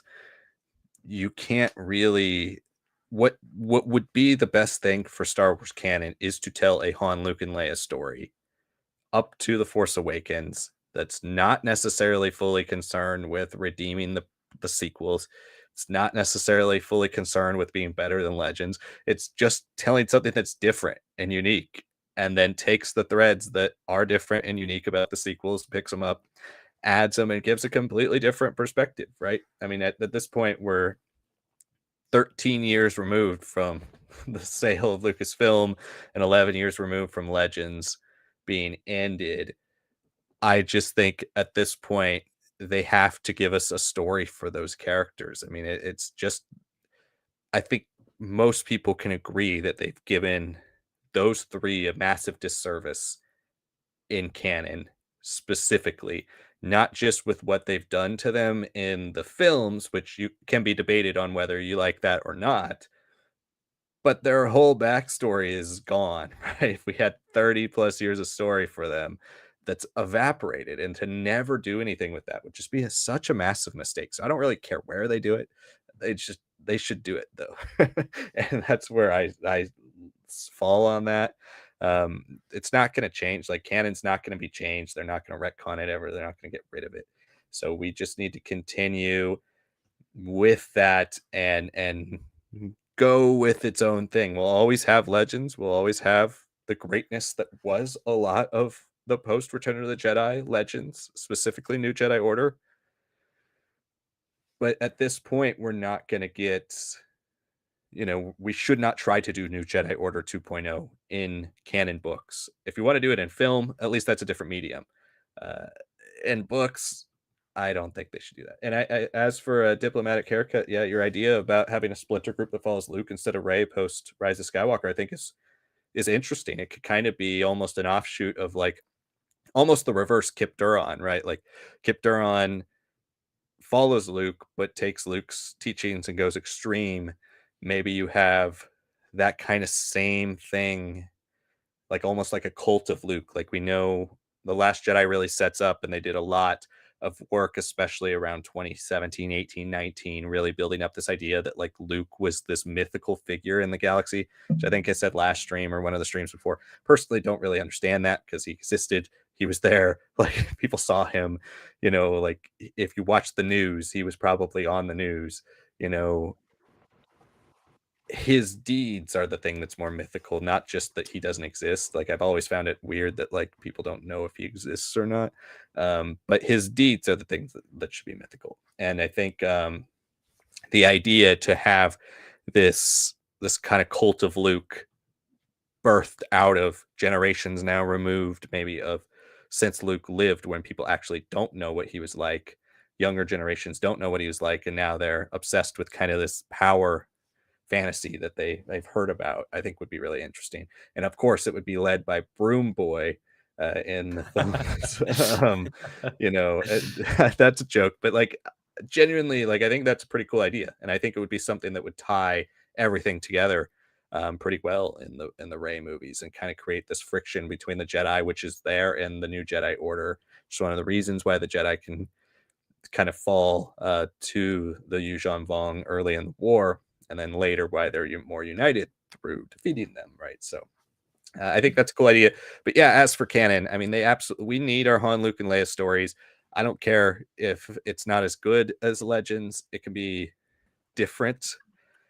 But personally, what I also just want to see with that as well is just no more of these one-off stories. Like I don't want a Han book. I don't want a Luke book. I don't want a Leia book. I want all three of them in a book, and I want a series, and I want a trilogy, or I want stories being told that are worthy of their level, like not small scale character, introspective character stories. Like Shadows of the Sith at points definitely gets there where it has some epic moments. And I want that kind of epicness applied to their histories. And the New Republic seems like it's all well and good leading up to the Force Awakens, but I'm sure there are bumps along the road for them building the New Republic. So we shall see. But personally, I want to see it. I'm not even going to compare it to Legends unless they do obviously the exact same thing, which I highly encourage them, if they're listening, not to do your own thing, make it different. One of the problems they've run into over these last few years, especially, but they're starting to finally get away from, is just constantly saying, well, let's bring a character that's a fan favorite from Legends back in, or let's revert to a Legend story and do a version of it. When you do that, you invite comparison. When you tell your own unique new stories, then people who like them, and people who don't, but at least you're opening it up to a new audience. And I would say a lot of the Star Wars readers nowadays are definitely a completely different audience than we're reading with Oh, yeah. Legends. So it's not necessarily fully appeal to them. I would prefer if they appeal to everybody, give these mass appeal stories, right? That they used to do that a little bit better than they do now. But anytime you're telling a prequel story, there is going to be a sense of doom and gloom over it. It doesn't matter to me if the Jedi fall eventually with Luke. It's the wrinkles that are added there on why they fell. It's not just going to be because of one reason. And for those of you who have read Rise of Kylo Ren, you know that Kylo isn't even the one that blows up the temple. We don't even know who it is. It's led to believe that it's Snoke, but it's not Kylo. So, like, there are elements to that story, even if you want to include the few things we have in canon now, that are interesting to explore in other mediums. So I'm interested in seeing the future. But yeah, thanks for that question. We're going to answer a couple more tonight. So again, if you guys haven't sent in your question, you want to make sure you get yours on tonight, make sure you send in a super chat. It helps our channel out greatly. And we will guarantee to answer your super chat tonight before the stream is over. If not, it is first come, first serve. And you can also join our Patreon or YouTube membership programs, where if you're of the $5 tier or higher, you get priority chat access. If you're on YouTube, you will have an icon to be able to do that. If you are on Patreon, you're going to either have to let us know your YouTube handle so we can give you that priority chat access, or just comment on the Patreon post that we put up every Tuesday. Back to the comments here. We've got, I think it's Critical Thinker again. Forgot my spot. Here it is.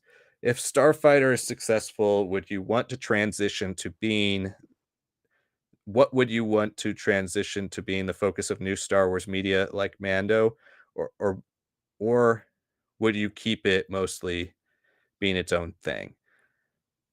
I personally am of the opinion that all Star Wars should be open to being a part of a larger universe, but it doesn't necessarily mean you have to make it part of a larger universe. You don't have to turn this into a next trilogy or a 10 movie saga. If it's not meant to be, it doesn't have to be. But if everybody had a lot of fun making it, even if they say it's a standalone thing now, they had a lot of fun making it, it makes a lot of money, it's successful critically and with fans, make another one. I think that's a great idea, but I think at this point in Star Wars, they've kind of learned their lesson from, like, let's pick one thing and box ourselves in on, like, this is our key part of Star Wars and everything else is just spin-offs. I think right now they're just throwing stuff at the wall, and they're trying to see what sticks, and the things that stick with fans and critics, they're going to make more of. The things that don't, they're going to say, let's not force it. I think they've forced a lot of things over the years, things they've put money into too early and then said, well, we kind of have to finish it now. Things they thought were a good idea ultimately didn't turn out well. There's no reason to force something that doesn't do well. So with Starfighter, it's obviously, you're asking if it's a success, obviously, but like, I don't know the story yet, so I can't really say if it has the meat to be able to transform into something that's across multimedia like Mando. But if it's good, I would at least like to see a second movie if everybody's down for that. But there's no reason to force it if you're not. So that's kind of where I stand. And I would love to see the Starfighter characters come in, if they truly are doing what all the rumors have said and they're like building this kind of post Rise of Skywalker cinematic universe, we're going to have a bunch of different stories and they're all going to kind of combine in the Rey movie, then I want Starfighter to be a part of that in some, cohesive fashion, but it doesn't need to be forced into being the centerpiece. Like if Ryan Gosling is a low level force user, was never trained by the Jedi, can barely use the force, you don't need to make him like they've kind of done a little bit with Din Djarin, like the centerpiece of the Jedi, right? Just because it's Ryan Gosling, you put him in a natural position to where he's a complement to the story, and I think that's hopefully what they end up doing. Yeah, I mean, I'm mostly of the same opinion. I think the name Starfighter is still what throws me off about this whole thing because all we gone so far is Wolf and Cub storyline, but he may be the dad, maybe he's the uncle now that Eva Mendes is in here. I don't know what's really going on, right? But if that's what we've seen from the one production still that we have, why is it called Starfighter? Is this a guy who is a starfighter? Is that just like his daily occupation? And that's how we get to see, like was talking about last week or the week before. Is this how we get to see the state of the galaxy? There's no new republic. There's just a bunch of different like solar systems that have their own governments and cities, solar system states, their own federations of sorts. What's the first order like occupation remaining look like? Is there any left? Are they just infighting amongst themselves? Are they fighting with the final order? Are they splitting off in some ways? Like I'd love to see all this kind of be explored. I'd love to see us run into different battles.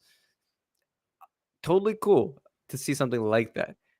But then where does this kid come? Is it because he's simply force sensitive and he's being, I don't know, what does he do, right? I don't know how the name necessarily lines up with the scope of the story being told or what we know details wise, right?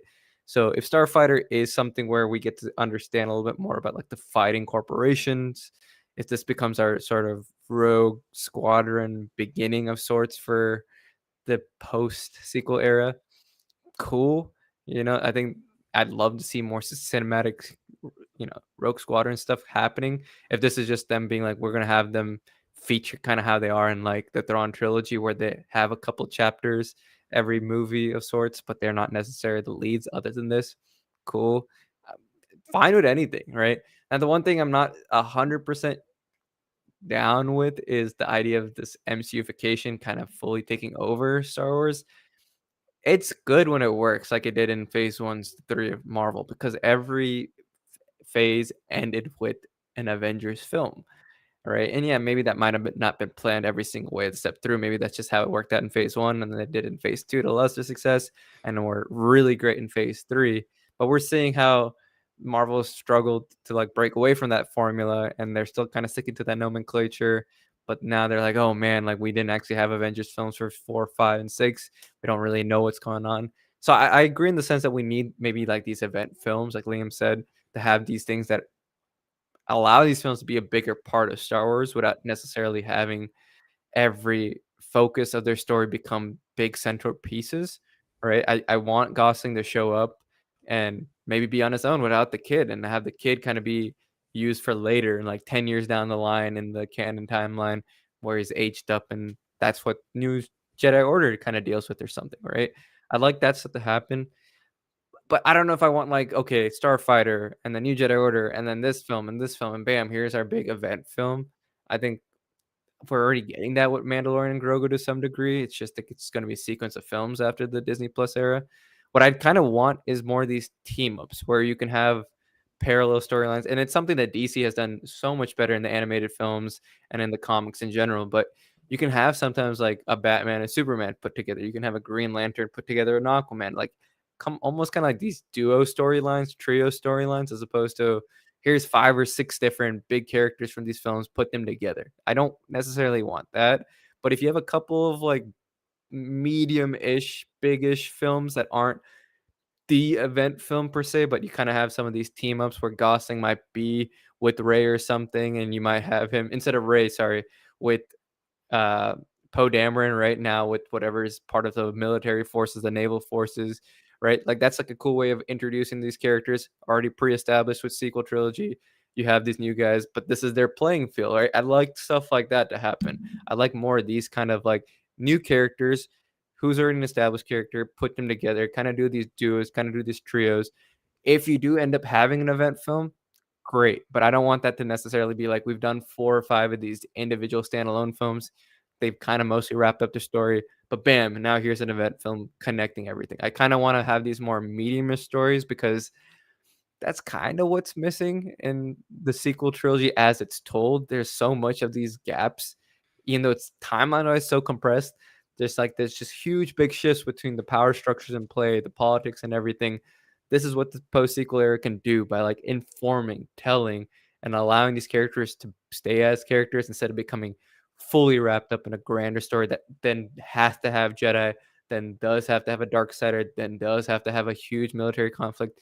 If you can kind of do these middle-ish things, right, where you're kind of working through different parts of the galaxy concurrently, they can meet up as needed, but don't necessarily have to live and die on that hill. I think that's probably the best way of handling at least this early part of this post-sequel era.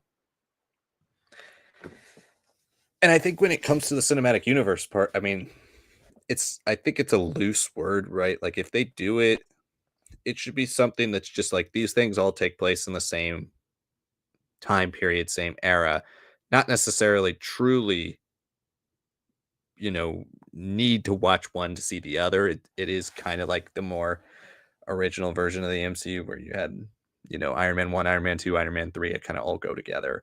Uh, Less so with like Captain America Civil War, right? But like as they started to get closer to the biggest events, they changed it up a little bit. But I think when you're doing this, you make these individual films, you make standalone stuff, you make things that stay together on their own. But then if they happen to all exist in the same time period and you're making a Rey movie and that's episode 9, or I mean episode 10, who's to say there's no reason Ryan Gosling can't show up, right? I think that's the way they should really approach it. Not that each thing isn't building towards it, but if these characters all exist in the same time period, why not have them show up here and there? And that's what they did in Legends, really, in the 90s, especially.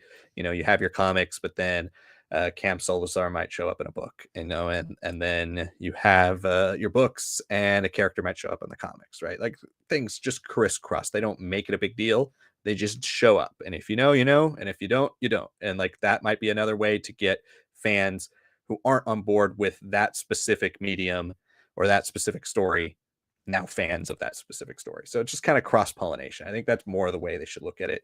But we shall see where they go. I think we might be down to one of our last few questions here. So again, this is your last call. If you'd like to send in a super chat or fire in a question into the chat, make sure you do so. Again, super chats will be guaranteed to be answered before our stream is over. So scrolling back down here, Critical Thinker says, what do you think Disney should focus on in film after Starfighter and Mando and Grogu? Well, I think one of the things, kind of reiterating what we are just talking about too, the interesting thing about Mandalorian and Grogu versus Starfighter is that they take place in two different time periods, right? So you have Mandalorian and Grogu, New Republic era, in a conflict that we already kind of have brewing. Starfighter, we don't expect to start any new major conflicts, but it's paving the way for a little bit of this post Rise of Skywalker era. It's kind of like we're getting this Last Order book here soon in the next few months.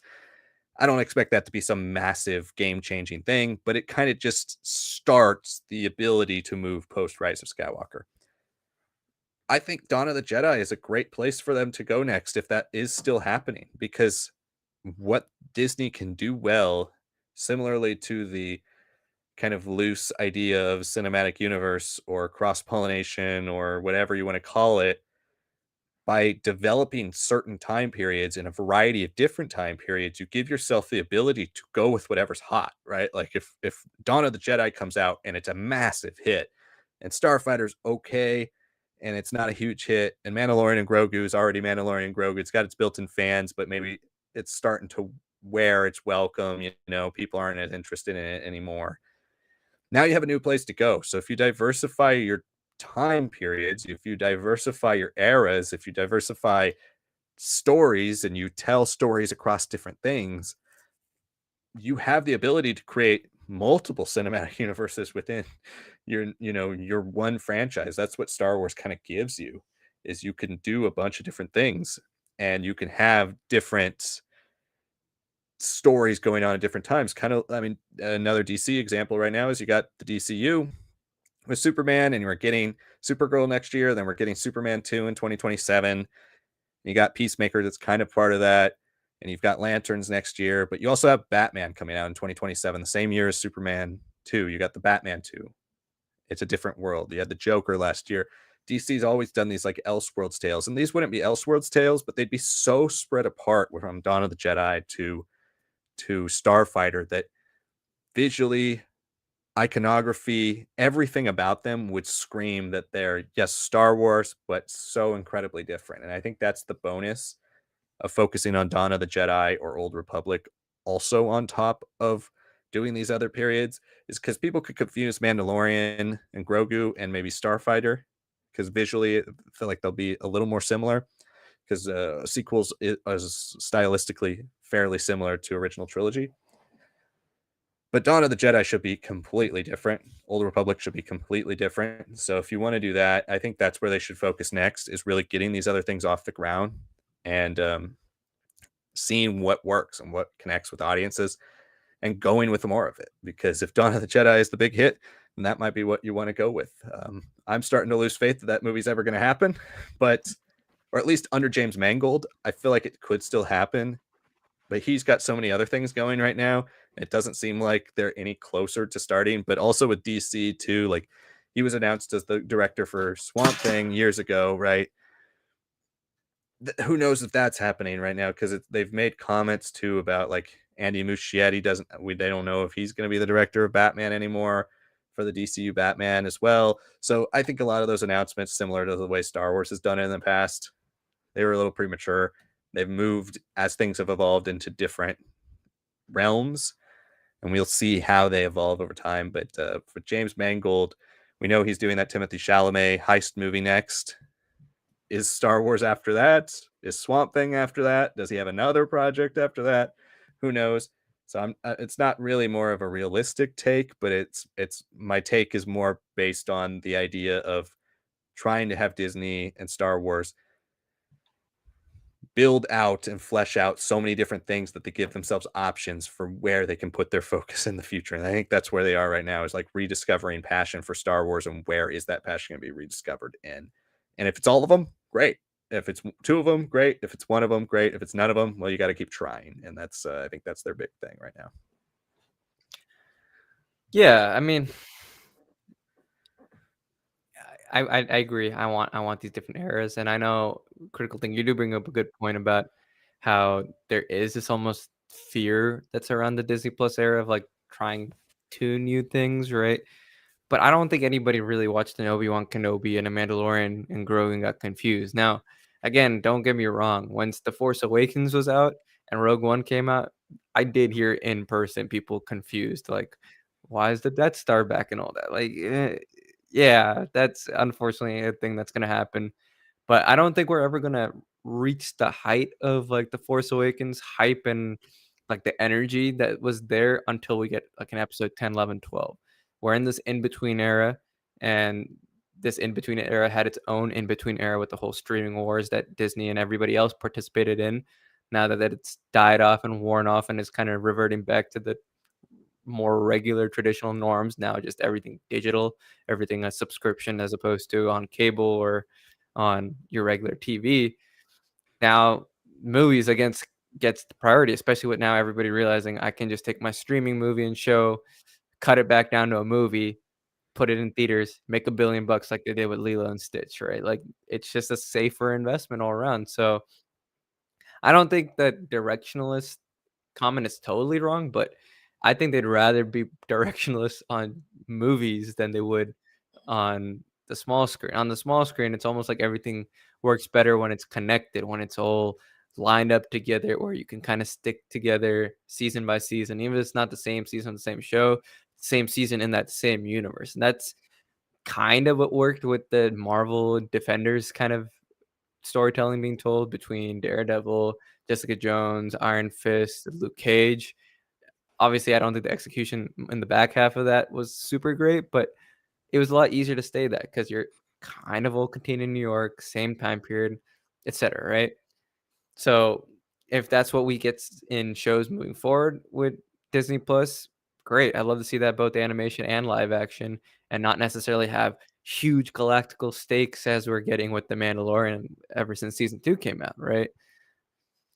Dawn of the Jedi, will it happen next? Not sure, but I think there's that rumors of the Taika Waititi film that might be actually next up after Sean Levy, which cool. I just, I want to see him do something in between just to see if he's able to innovate again and move past 2015, 2016, where he was at his peak, right? So let's see what comes out of that. I'm not really sure. I mean, at some point, it seemed like he was actually linked with Dawn of the Jedi with some of the type font that was kind of attached to his Star Wars.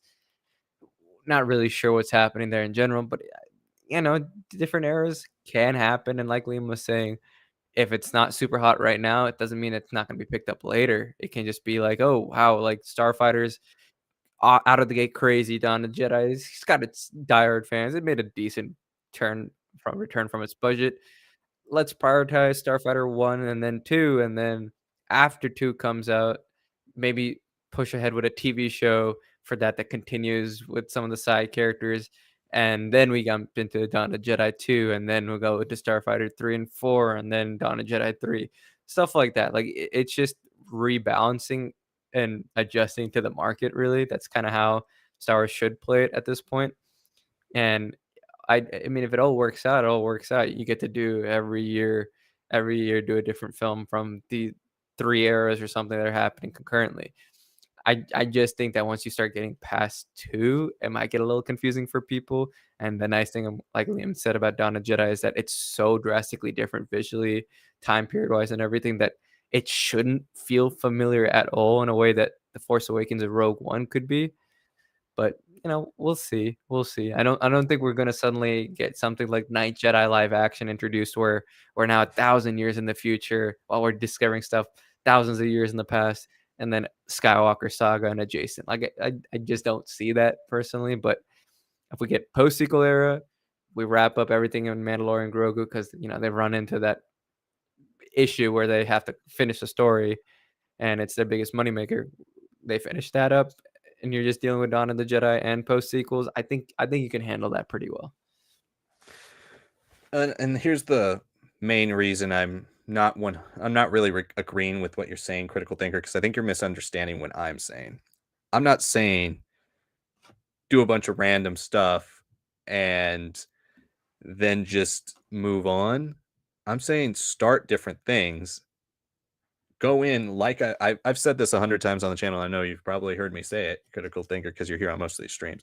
You go into projects, Superman 2, Man of Tomorrow, is now what I have been begging for years them to do, which is you have a creator who obviously wrote stuff down, wrote ideas, hell, probably wrote the entire script for Superman 2 before Superman 1 even came out.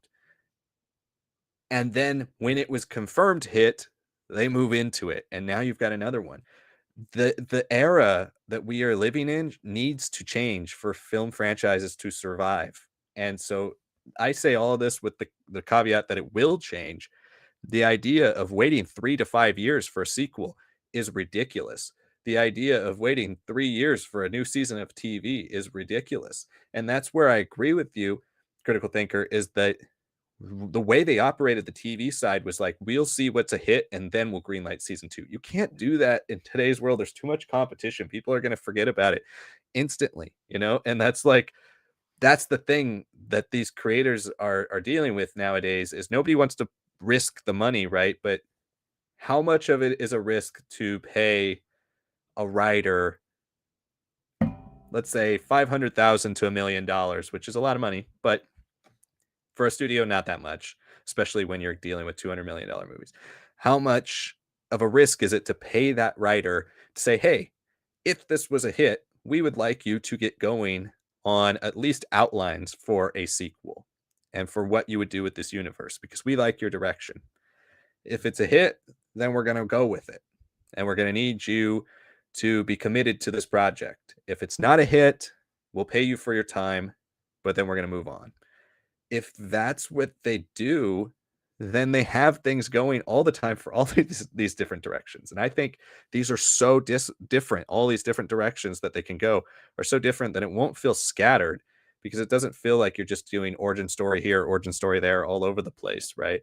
You're actually developing concepts, and you're developing worlds, and you're developing eras by taking these things and fleshing them out and having ideas to go beyond. You have to tell a complete story so that if it never gets made, you have a complete story. But you have to have enough interesting things there, enough cliffhangers, enough teases to where you, if audiences want more, you can go directly into more.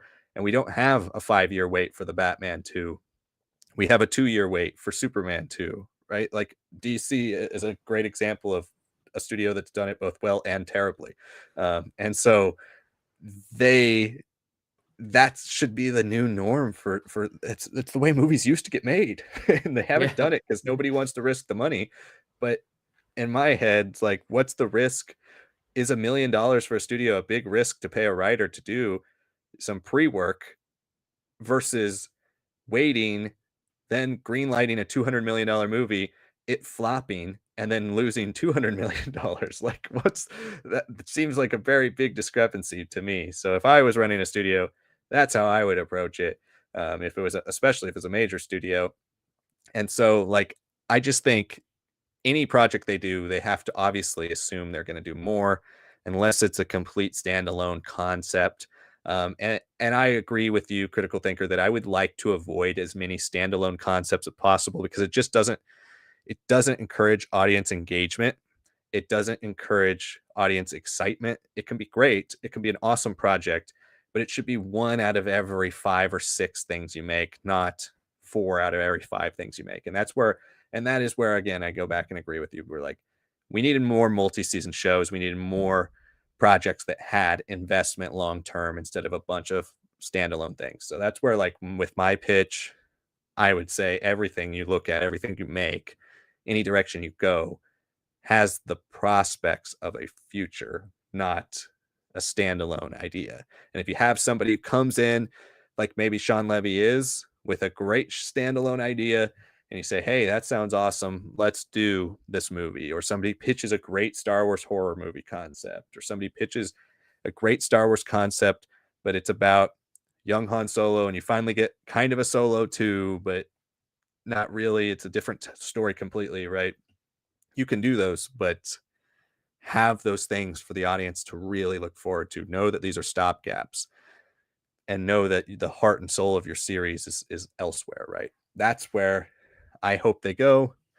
And that's what I would do if I was them, is try to build that excitement, because that's what the MCU did best at its peak. You never really waited more than 2 to 3 years for a sequel to a series you liked. And you also didn't wait more than 3 or 4 years for an Avengers team up movie at the same time. And like, we use the MCU because it's the most widely known example, right? Obviously, no franchise other than maybe DC can really mimic the MCU style and output to the same effect, because the MCU is the MCU. It has a bunch of different characters and all that, right? I don't want all these spin-off movies and shows from whatever we get with Star Wars, but the idea is still sound in terms of like how they developed the love and passion for their characters was by constant output. And that's where we're missing in today's Hollywood, is there's just a lack of output because everybody's afraid with every product they make that it's not going to be successful, instead of being confident and in saying, let's do the groundwork that's necessary so that we can capitalize on this current wave of hype and success. Because there's nothing better than announcing a sequel to something that's successful shortly after and saying, yeah, and not only are we making one, it's coming out in 2 years. Like, that's a big deal in today's world. It used to just be commonplace. But that's going to conclude our stream tonight, everybody. Thank you so much for joining. Make sure, if you're new or if you're joining us again, you join us next week on Tuesday. Send in your questions, your comments, your theories. Join us every single Tuesday around 7 p.m. Pacific time. We go live and take your guys' questions, comments, anything you'd like to discuss. So send it in to the chat next Tuesday. If you didn't get one answered tonight, make sure you save it, bring it back next week, and we will answer all of your guys' questions. Like the video if you haven't. Subscribe to the channel for more content just like this. Make sure you're checking out shorts, polls, community, all of that stuff. Join our channel. There's actually a new feature as well, the hype feature, which allows you to boost videos. So if you watch a video of ours and you really enjoyed it, hit that hype feature. It does help us send it into the algorithm, really does help us out. So any way you can interact with our content, greatly appreciated.